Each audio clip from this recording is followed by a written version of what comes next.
So, hi everyone, it's Angela here from Women's Business Voice for this episode that we're doing with Lena Thompson. Super excited to share her story with you. We're entitling it Healing the Hidden Wounds of a Chaotic Life. In this profoundly moving episode of Women's Business Voice, we sit down with Lena Thompson, a speaker and transformational guide whose journey across Soviet Russia, Israel and South Africa was marked by trauma, war and survival. Having witnessed coffins of dead soldiers going by, living through Gulf War, experiencing chemical attacks, going through 2 immigrations as a teenager, Lena has experienced emotional traumas that she suppressed and developed coping mechanisms which have supported her for years until they didn't. Now Lena is on a mission to help others move from survival mode to a life of wholeness and emotional freedom. Join us for this powerful conversation on trauma, resilience, and the radical act of feeling. Lena's story is a testament to what happens when we stop running from pain and begin reclaiming our true selves. So a great big welcome, Lena. I can't wait to dive into this story with you. Thanks, Angela. Thank you for having me. So let's go back to the beginning. Life Mm. in Russia. What was life in Russia like? And how old were you while you were there until you left? Yeah, so life in Russia felt awesome. I didn't know any other, life growing up. I was there until I was about 13 years old, and we moved really between Russia to in Ukraine. My mom is Russian born and bred, and my dad is Ukrainian Jew. So it was really a mixture of my childhood spent in both places, which has Wow, become yeah. completely two separate countries right now, and I still can't wrap my head around it. Oh, yeah. Um, Is it so like one country for you? Like it's just the same for you? Exactly, exactly. So when Oh, I went must the break last your year, heart. and I couldn't understand people there, and I was like, what's going, it just became so different. I guess I still live with the Soviet upbringing because I left when it was still Soviet Union. Um, Okay, wow. but it was it was a nice childhood. And then sometimes when I speak to my friends, they say to me, what, you didn't have yogurt? You didn't have a choice of bread? You didn't have like cereal? You didn't have, and I'm like, no, there was like one or two types of bread, white and black. There was one milk. There was like limited choices, but then you didn't spend hours like overthinking and Choosing. overanalyzing, Exactly, choosing things. It's exactly. like, I'll just have whatever's in front of me. So like now when we've got so much choice and I'm looking at my kids, shall I have this or this and this? I'm like, that was a lot simpler actually. It's so true. We get choice paralysis as well, don't we? I mean, Exactly. coffee shops are crazy now. You no longer ask for coffee. It's just crazy. So, for many people who haven't experienced Russia, or have never been to Russia or the Ukraine, our perception is just war because that's what we see in the media. That's what, we've grown up with what the TV tells us about Russian spies, and it's just such a warped perception. I have a few Russian friends, and they've really educated me and corrected me over the years about life in Russia. So, what would you say? What would you want to say to people about what's beautiful or wonderful, or something that you want people to know about the country that's not portrayed in the media? Yeah, so as I said, I haven't lived there since 1990, so I have been very Mm, much removed, and I know there's been a lot of changes and everything. But all mm, I know is like people in Russia, they may come across quite cold and distant, and that is just like I think their coping mechanisms, their survival strategies. But when you get to know them, the level of love and compassion and yeah. acceptance, and they will literally give the last piece of clothing to help you. Wow. But it takes time, I guess, to Yeah. create the trust. So I find them to be very real. They may not Wow. be, Yes. like here, be Yeah. like so pleasant to each other. It's like, thank you, thank you, thank you. There, it's nothing like that. So you kind of have to earn your way through. But when you do, yeah, you just, it's quite special. And what's actually interesting, I went there in the last time I was there was 2020. I went there to volunteer at Dr. Joe Dispenza events. I don't know if you're familiar with Dr. Joe. No. So No. he's a neuroscientist who bridges spirituality and science, and Oh, he's wow. completely helped me to change my life. He was actually my first point of contact that led me to the whole new life. So when he Wow. came to Russia, I went to volunteer at his event, and it was the thousands and thousands of people. And on the first day, you could see that everybody was just kind of completely pulled back in themselves, like not interaction, not much joking and laughing. The energy felt really cold. Mm. But day 2 or 3, the emotions started moving. There were tears, there was hugging, there was dancing, there was Wow. embracing, the energy has shifted because they allowed themselves to feel. And for many, it was for the first time Wow. because it's like feeling is not really encouraged. And I saw it even 5 years ago that it's still very much the same mentality. So yeah, I mean, people there are different from what I've experienced here, but to me they're real, they just need a little bit Mm. of help to reconnect. Yeah, it's so funny. My one of my Russian friends, when she said goodbye, that was the end. It was nice to see you, goodbye, and she walked away. And I thought, oh dear, what have I said to offend her? What have I done to upset her? Because, in South Africa, when we say goodbye, it can take like half an hour. You walk the person out to the car, you keep talking, and then, eventually it's like, oh no, I hope I haven't upset her. So I know what you mean about that very like abrupt, but Abrupt. very real, very real. Yeah. I think it's a beautiful country, and it's just so sad that it's so misrepresented in movies, and also, in the media. Mm. You left, as you said, when you were 13, and you've made two immigrations. So what caused these moves, and how did you feel going through all of this move as such a young person? Yeah, so I mean, in Russia, obviously, I was growing up there during the war with Afghanistan. And Mm. I remember witnessing those coffins. And this is actually what I wanted to touch on because later I think it might be relevant. And I just remember like standing outside or looking outside the window. We lived in this high block, maybe like 10th floor or something, and watching those trucks transporting coffins and coffins and Oh coffins of their gosh. soldiers. And on the left-hand side, just on this side of the road, there was truck with watermelons. And this woman was like lifting the watermelons and shouting like 5 rubles or 2 rubles, whatever, for a watermelon. And that contrast just got so imprinted in my psyche, like Mm. I think, how can you be selling watermelons when there is dead bodies Yeah, literally yeah, moving yeah. across? And obviously that wasn't her fault, but it's just, I think, the impression it made on me.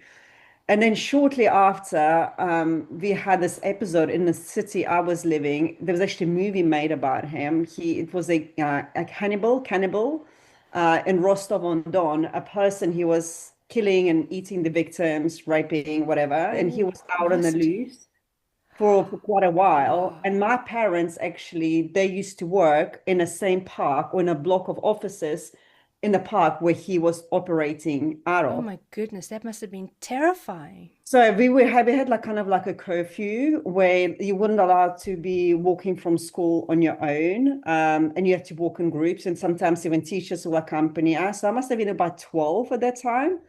And then I just remember like looking also outside that same window and just waiting for my parents to get off the bus. And if they're late or something, I would just like be kind of Start completely panicking. frozen and Mm. paralyzed, thinking he got them, he got them. Oh, that's So, awful.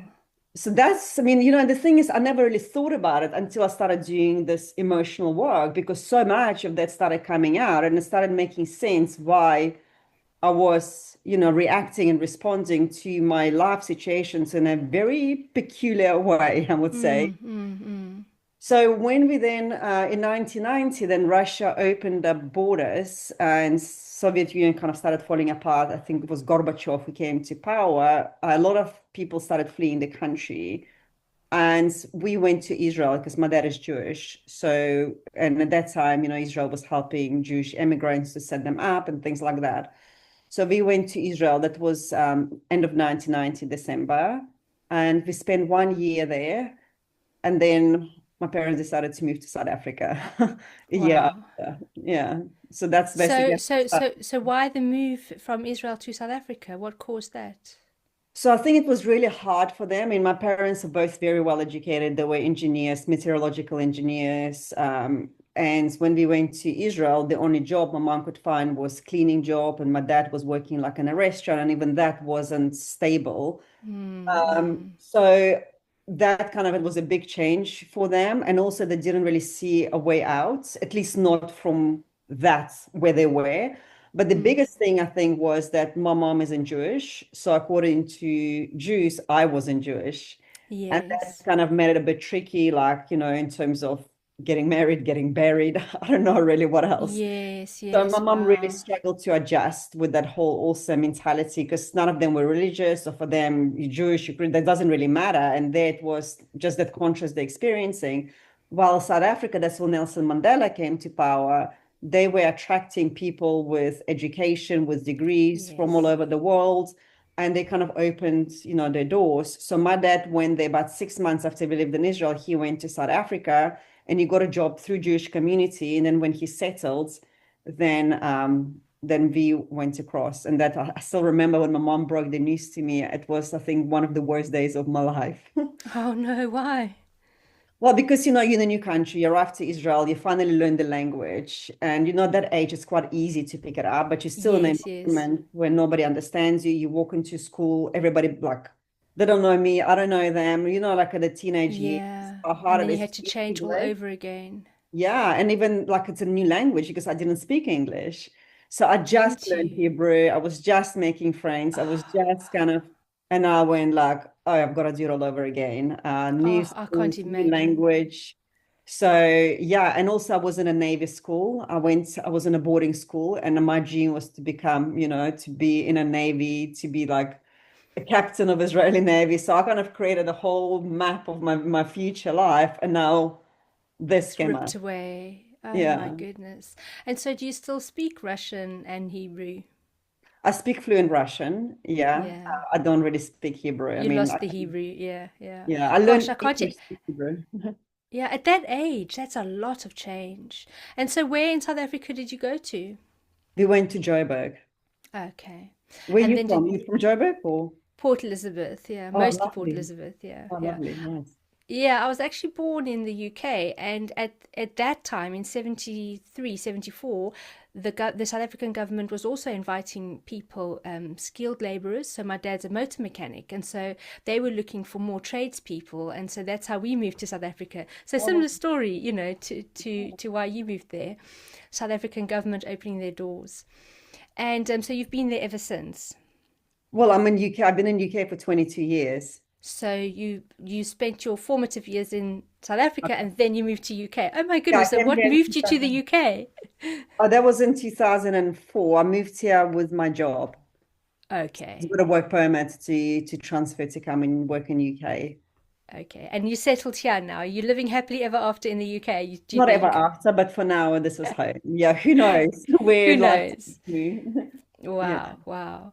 So, how did you go from all of this backstory, which is incredible? Did you have a different career and move into what you're doing now with trauma coaching, or did you always want to do that?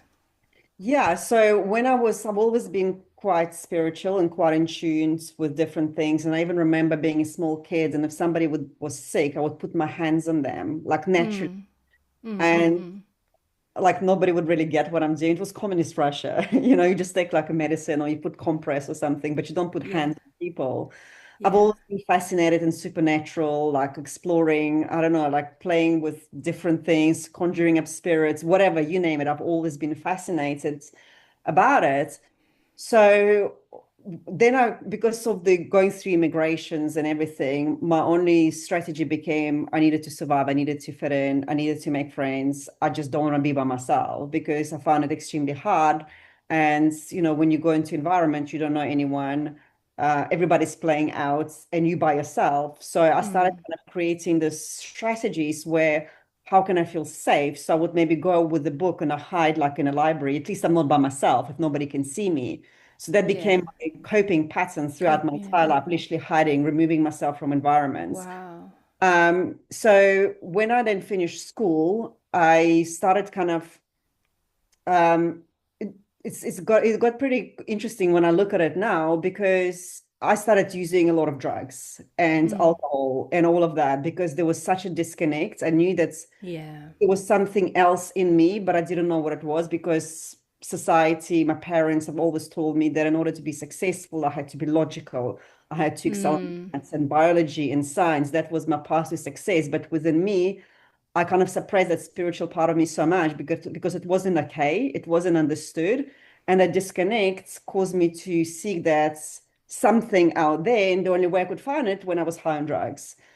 So I Yeah. spent years and years raving, clubbing. And at the same time, I also became a South African fencing champion. I used to represent South Africa in Wow. fencing. I've traveled the world through fencing.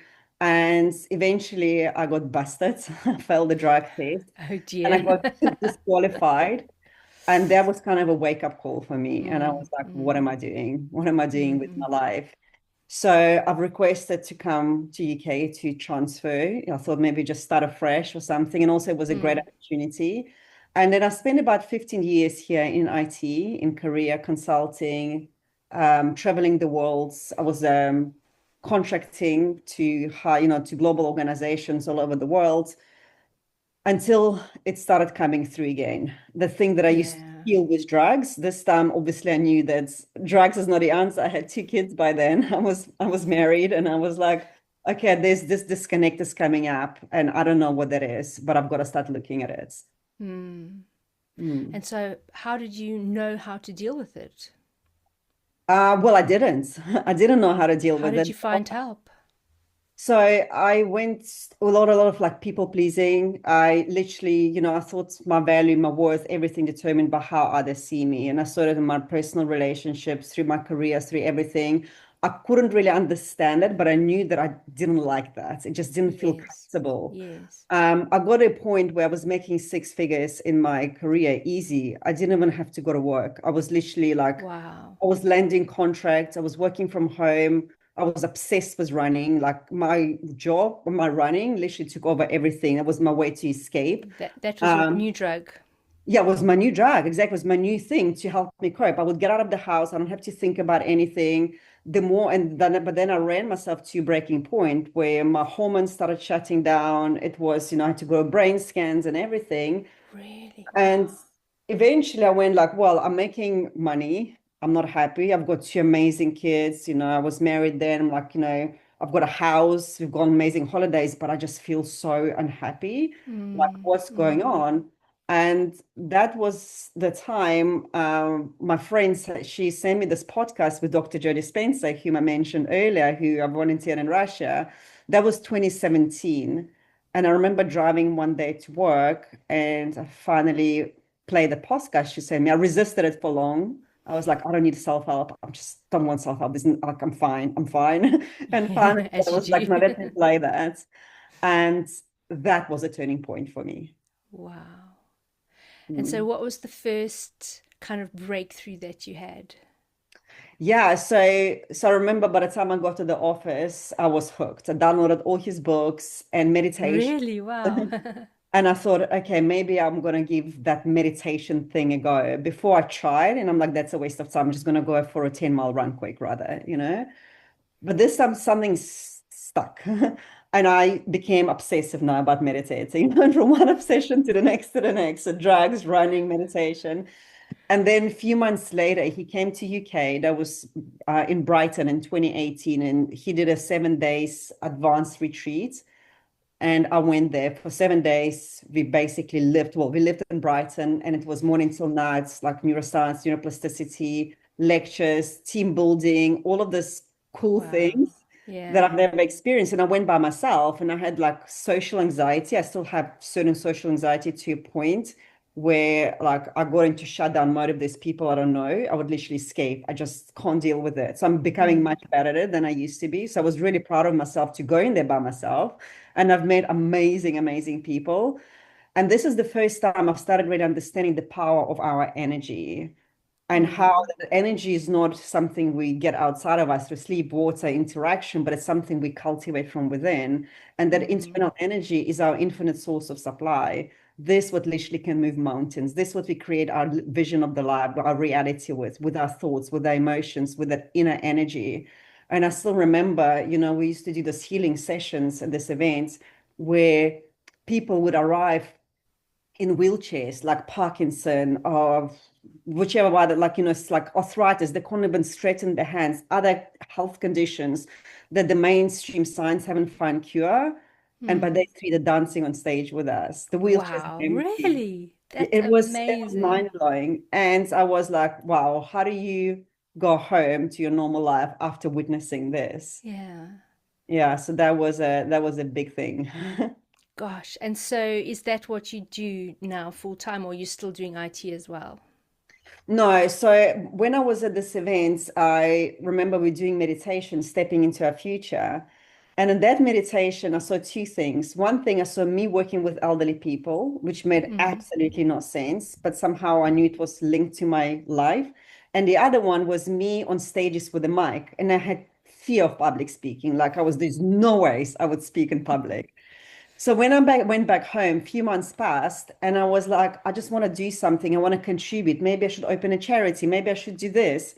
Oh, by the way, just to go back, and when I was seeing the vision working with elderly people, I thought, fine, if one day, makes no sense, but if one day I will ever work with elderly people, the name I'm going to give my business is going to be Driving Miss Daisy. You know how that movie is, Driving Miss Yes, yes, Daisy? Yeah. yes.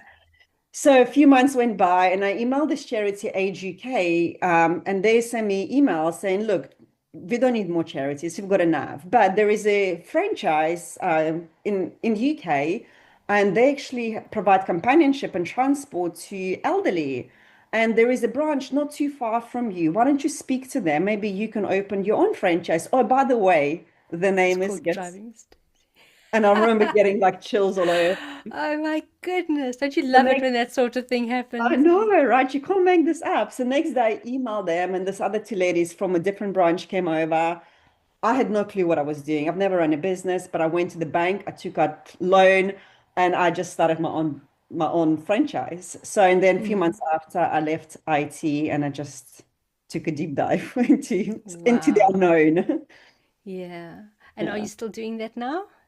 Yeah, Driving I've Miss still been Daisy? running for 5 years. Yeah, we still do that. I've got two ladies and I've got two vehicles. And yeah, and then later I've got aligned. Well, I just got into public speaking. That also like happened through the vision Wow. board, through aligning, through connecting, through literally manifesting this life. And yeah, it Yeah. just started, it just sort of started happening. So And yeah. isn't it such a scary thought that you could have missed out on life because that trauma was kind of keeping you imprisoned in a way, wasn't it? And you were constantly trying to, I mean, everything, the drugs, the running, the meditation, everything seemed to be like you had to have something that helped you cope.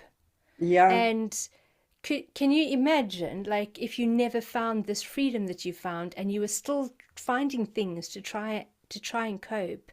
What would you say to others who, as they're listening to this, might identify themselves in that same place of, oh, that's me. I am filling myself with stuff, trying to cope. And it doesn't have to be bad stuff, in anything. You could be addicted to carrots, you know what I mean? Like it doesn't matter. But they know that they don't have that freedom that you found. They're in that, say, let's call it pre-freedom stage that you were in. What advice would you give to them? How can they take their first steps to get out of that place? Yeah, so I mean, I can't tell you that I found freedom in all aspects of my life. There's still very sticky patterns that I'm still Mm, working through. And sometimes it's mm, like been so deep. It's just that I have more tools and a lot more awareness on when that happens and how to get myself out of it. Where previously it could be weeks for me, fear was the big thing. It starts moving through my body and it's like literally plunges me into darkness. And sometimes it will be weeks, if not months, for me to pull myself out of it. Now I mm, can probably do it in minutes, maybe a couple of hours. And Angela, I've invested multiple five figures. I mean, I don't know, tens and thousands of pounds into healers, coaches, mentors, literally trying to understand myself, like who I was. mm, Why was I mm. behaving this way? Why was I feeling those things? But the only thing that really, really works and is free to all of us is our ability to face and feel what we don't want to feel. Wow, wow. And this is very, very hard because there's a reason why we suppress those emotions. There's a reason why we've developed coping strategies for us not to see and not to feel those things that we don't Mm-hmm. feel safe. We don't feel safe feeling it. So we start protecting ourselves through running, through overthinking, through controlling, through being perfectionism. But there's a deeper layer. There's a root emotion that's running our entire lives, really, and it's holding us back from really stepping into the fullness of who we are. So, what I would advise them to do is firstly to get really clear on what emotion is driving them. What are they suppressing? Mm, What are they afraid of mm, mm. feeling? And then, while sitting and facing the emotions, we cannot run away from them. We can't outrun them. They are Yeah. so suppressed deeply in our psyche. And like it was Carl Jung who said, unless you make your subconscious conscious, it will direct your life and you will call it fate. And most of Yeah. us are So running on true. autopilots because we are not facing these emotions. Yeah. Yeah. Mm. And is it safe for somebody to do this by themselves? Because I'm thinking if they are sitting and they are opening themselves up and facing these emotions, who knows what could come out? Um, I'm wondering if it's something that they should do with someone else, or do you think it's safe to do that by yourself?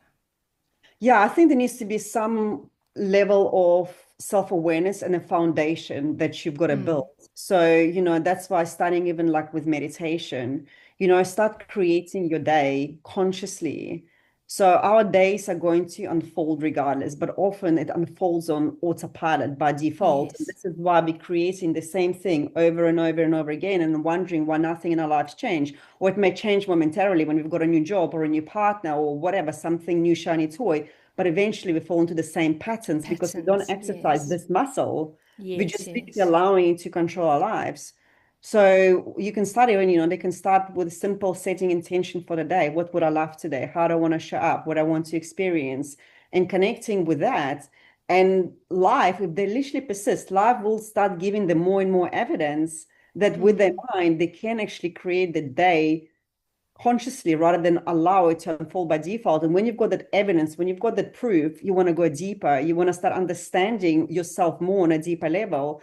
So it's a mm. journey, it's not like a light switch where you go, oh, I want to heal all of these emotions and it happens. It's like a step by step journey. And sometimes Yeah, it's navigating in the dark with blindfold. Somebody spins you around 1,000 times and they say, off you go.